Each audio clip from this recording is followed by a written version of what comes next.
Hey everyone, and welcome to our deep dive today. We're going to explore the Mauritian economy. Yeah, it's seen some really exciting developments lately. We're going to unpack what it all means, for everyone. Absolute. It's like we're setting sail to see if Mauritius can unlock this treasure chest of the blue economy. Interesting time to be looking at Mauritius, that's for sure. Definitely. A landslide election victory, new government with pretty ambitious promises, Right. and this potential of the blue economy waiting to be tacked. There's a lot to explore. There is. Okay, let's start with the political landscape. The opposition coalition, Alliance de Changement, or ADC, really swept into power. Oh, yeah, they did. A 62.6% landslide victory, all 60 seats in parliament. Yeah, I mean, that's a huge mandate for change. It really is. That's a sign that people are looking for something different. Yeah. And the ADC certainly promised a lot during the campaign. It did, didn't they? Free public transport, free internet access. Yeah. These are policies that could really impact people's daily lives. For sure, yeah. Big impact. But are these promises too good to be true? Is this a gamble for the new government? What if, especially with all the talk of social programs, this ends up backfiring? Well, that's where we have to look at the economic realities. Yeah. The ADC's promises come with a pretty hefty price tag, Right. potentially an extra MUR 8.6 billion in spending just next fiscal year, Wow. and even more the year after. Okay. So we could see the fiscal deficit push way up to 4.5% and then maybe even 8.9%. And that's a concern? Investors might get a little nervous about that level of spending, Right. and that could impact the country's economic stability. So it's a balancing act. Yeah, Trying to meet people's expectations while keeping the economy on solid ground. absolutely. A real balancing act. Yeah. And that's where the 2025 budget becomes so crucial. It's Yeah. going to give us a clearer picture of how the ADC plans to manage this. Right. Will they implement all their promises immediately, or will they phase them in? Will they introduce new revenue measures or spending cuts in other areas? Yeah, it's going to be a must-watch. It is.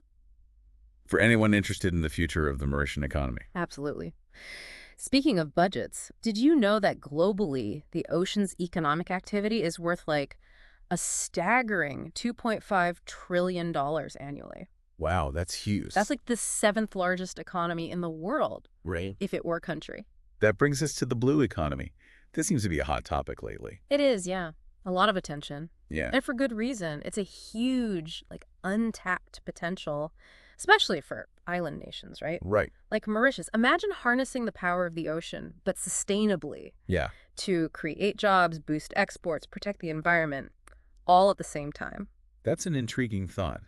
But how does Mauritius actually make this blue economy dream a reality? Right. It's not just about wishing for a bigger boat. No. It's about building a whole harbor. Mm-hmm. Where do we even begin? Well, I think a good starting point is to understand how much potential Mauritius has. Okay. Right now, the blue economy contributes over 10.5% of their national GDP, Wow. employs over 20,000 people. Okay. And that's not even including coastal tourism. Right. So the government has set this really ambitious goal. They want to double this contribution by 2025.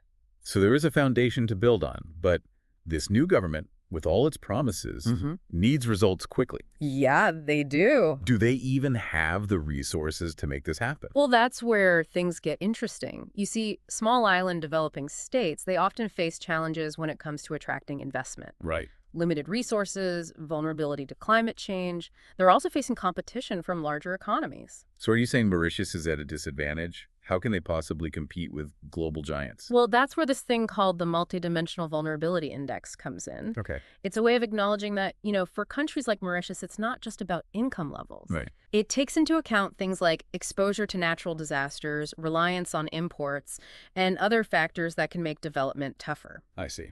This index could help them get better financing terms, Okay. attract grants, and appeal to investors who are looking for those sustainable and impactful projects. So it's a way of leveling the playing field. Precisely. Okay. It's about recognizing the unique challenges and helping to overcome them. Right. And it's not just about money, it's also about knowledge sharing, technology transfer. Mm-hmm. Developed nations and international organizations can play a huge role here. This is starting to make sense now, but let's get practical. Mm-hmm. What are some concrete examples of how Mauritius can develop its blue economy? Okay.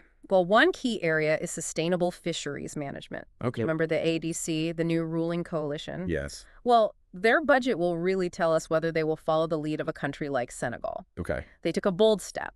They terminated fishing agreements that were overexploiting their fish stocks. That's quite a gamble. But didn't Senegal end up better off in the long run? Exactly. Okay. It sends a strong signal that they're serious about protecting their ocean resources. Mm-hmm. And it aligns perfectly with that recent World Trade Organization agreement on ending harmful fishing subsidies, which is a major step forward, especially for smaller nations. So it's about playing the long game, making choices that might be tough in the short term, but will ultimately lead to a more sustainable and prosperous future. Yeah, absolutely. And remember, this isn't just about fishing. Right. There's enormous potential in areas like aquaculture, Mm-hmm. renewable energy, marine biotechnology, and even ecotourism. Wow, the possibilities seem endless. They do. It's like they're standing at the edge of a vast, uncharted ocean of opportunities. But with all this talk of opportunity, there must be challenges, right? Oh, of course. No Yeah. journey is without its challenges. What are some of the waves Mauritius might need to ride? Well, one key hurdle is capacity building. Developing a robust blue economy requires skilled workers. Scientists, researchers, policymakers, entrepreneurs. Right. Mauritius needs to invest in education and training to equip its people with the knowledge and skills to navigate these waters. So it's about empowering people Yeah. to be the captains of their own blue economy destinies. What other challenges do you foresee? Well, another big one is ensuring equitable distribution of benefits. Right, of course. We want to avoid a situation where the blue economy only benefits a select few. Yeah. Policies and programs must ensure that local communities, especially those who've traditionally relied on the ocean, aren't left behind. That makes perfect sense. Yeah. It's about creating a blue economy that works for everyone, not just a privileged few. Yeah. And of course, we can't ignore the elephant in the room, climate change. Absolutely. Rising sea levels, ocean acidification, extreme weather events, these are all threats to coastal communities and marine ecosystems. Right. Mauritius needs to prioritize climate resilience in its blue economy plans, coastal protection, disaster preparedness, and sustainable practices to minimize their environmental impact. It's like building a sandcastle while the tide is coming in. Yes, very apt analogy. A delicate balance. It is. The blue economy isn't a silver bullet. It's a journey, a process of continuous learning, adaptation, and innovation. This has been an incredibly insightful conversation. We've explored the political landscape, the economic realities, and the immense potential of the blue economy. But how does this all translate from, big picture concepts to real-world impact for our listeners? That's the crucial question, isn't it? How does this affect everyday life in Mauritius? We'll delve into that a little bit later. We'll explore how you can be a part of this exciting journey. We were just discussing the potential of Mauritius's blue economy. Let's look at some specifics. Yes, let's get into it. So we're talking about sustainable fishing and the WTO agreement, but what other, hidden gems are there? Aquaculture. Imagine Mauritius becoming a real pioneer in sustainable seafood farming. Yeah. They could cultivate, high-value species like prawns Oh, okay. and seaweed, minimizing the impact on the environment while creating jobs and boosting exports. I see the potential, but isn't aquaculture often criticized for its environmental impact? How can Mauritius make sure it's done sustainably? That's a crucial point. Mauritius already has a strong foundation. They have the Integrated Coastal Zone Management Framework. They're already implementing marine spatial planning. It's like zoning for the ocean, Okay, yeah. to manage all the different activities sustainably. So they're thinking ahead, creating a blueprint for a thriving, underwater economy. Mm. But we can't forget about the people on land.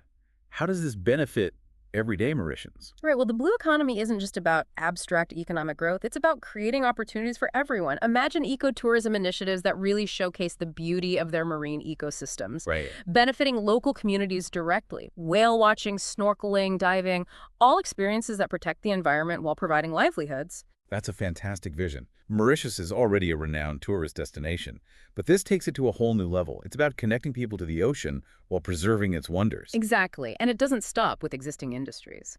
Mauritius could also become a hub for marine biotechnology. Okay. Developing new medicines, cosmetics, other products from marine resources.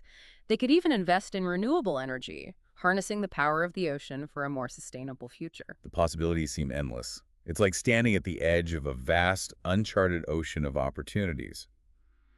But with all this opportunity, there must be challenges too. Of course, every journey has challenges. One key hurdle is capacity building. Okay. You see, to develop a really robust blue economy, you need skilled workers. Scientists, researchers, policymakers, entrepreneurs. Mauritius needs to invest in education and training, equipping their people with the knowledge and skills to navigate these waters. So it's about empowering people to be the captains of their own blue economy destinies. What other challenges do you foresee? Another big one is making sure the benefits are distributed equitably. Right. We don't want a situation where the blue economy only benefits a select few.